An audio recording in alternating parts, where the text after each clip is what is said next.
నిజంగా కూడా మందకృష్ణన్న తెలిసో తెలియకో ఏదైనా కానీ ఒక చర్చకు మంచి అవకాశం అయితే కల్పించిండ్రు.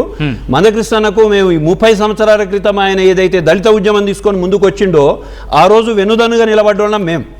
ఆ తర్వాత నిన్నటికి నిన్న ఎస్సీ వర్గీకరణ ఏదైతే చేసుకొని దానికి కంపల్సరీ అని ఏ ప్రెస్ క్లబ్లో పెట్టిండో దానికి ముందు నిలబడి నేను వచ్చి సంఘీభావం తెలిపిన వ్యక్తిని నేను ఇప్పుడు మాట్లాడుతున్నది ఏంది అంటే, బ్రాహ్మణులను టార్గెట్ చేయాల్సిన అవసరం ఇప్పుడు ఎందుకు వచ్చింది? ఎందుకంటే ఇప్పటి వరకు మందకృష్ణన్ ఎప్పుడు కూడా లైన్ దాటిపోలే. ఒక గొప్ప అసలు అతి గొప్ప వ్యక్తి అండి ఆయన. ఎందుకు లైన్ దాటిండు దాని వెనుక హిడెన్ ఎజెండా అయింది మాకు క్లియర్గా తెలవాలి.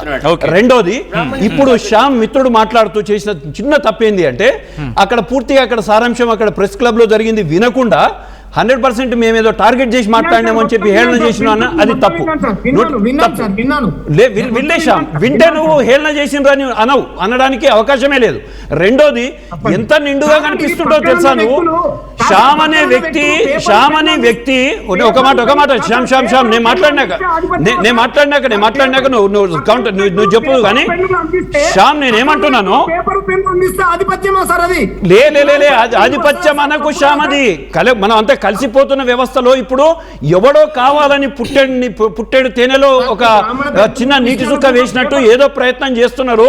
నువ్వు చాలా నిండుగా ఆ నుదుటిన బొట్టు పెట్టుకొని అద్భుతంగా హిందూ దళితునిగా ఉన్నందుకు సంతోషపడుతున్నా నేను సంతోషపడే వ్యక్తులం మేము.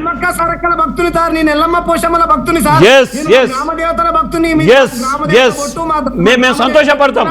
రెండోది, కానీ ఈ 3-4 రోజులుగా శ్యామ్ జరిగింది ఏంటంటే, మందకృష్ణన్న బీజేపీకి అనుకూలంగా ఉండనో లేకపోతే పద్మశ్రీ తీసుకున్నాడు అని చెప్పేసి అక్కస్తోటో దళితులకు దూరం చేసే కార్యక్రమం మాత్రం స్పష్టంగా చేపట్టిండ్రు. ఎందుకు అంటే ఉన్నది నువ్వు చూడు, మేము అబ్జర్వ్ చేసింది అదే. దీని వెనుక మరి క్రిస్టియన్ మైనారిటీస్ది ఏమన్నా ఉంటుందో ఏమో అని చెప్పి ఒక ఆలోచన ఉంటుంది మాకు కూడా. ఎందుకంటే ఆ వ్యక్తిని మేము దళితుడిగా చూడలే, మేము మందకృష్ణన్నను మేము మా వ్యక్తిగా చూసుకున్నాము. ఆ వ్యక్తిని అంత ముందుకు తీసుకుపోతున్నాం. అట్లాంటి వ్యక్తి మేము ఎన్నుదన్నగా ఉంటే ఆయన దూరం చేసేటందుకు చేస్తున్న పని అని మేమంటున్నాం.